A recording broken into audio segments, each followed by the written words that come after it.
باش شوف شحال من عام والمغرب والجزائر عشنا هاد الوضعية الفريدة ديال لا حرب ولا سلم.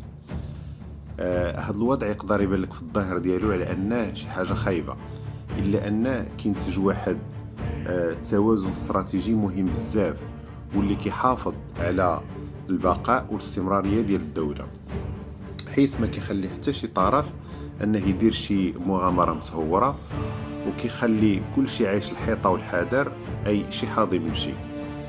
المفكر الاستراتيجي هنري كيسنجر كيشرح هذه الفكرة هذه ملي كيقول أن الاستقرار ليس غياب الصراع بل القدرة على إدارته.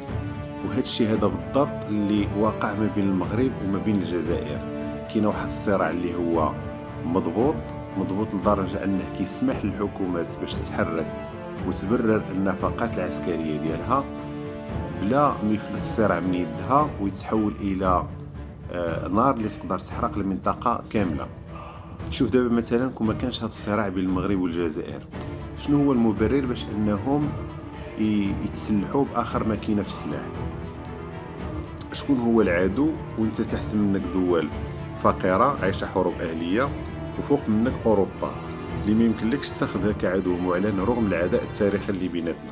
السباق ديال التسلح بين المغرب والجزائر ما يمكن لك تفهمه الا ضمن هذا الصراع، والدولتين بجوج كيحتاجوا الشرعيه الداخليه والخارجيه باش يبرروا هاد المليارات ديال الدولارات اللي كتصرف على السلاح، وكل هاد التعاون مع القوى الكبرى باش انهم يجيبوا اخر التكنولوجيا العسكريه.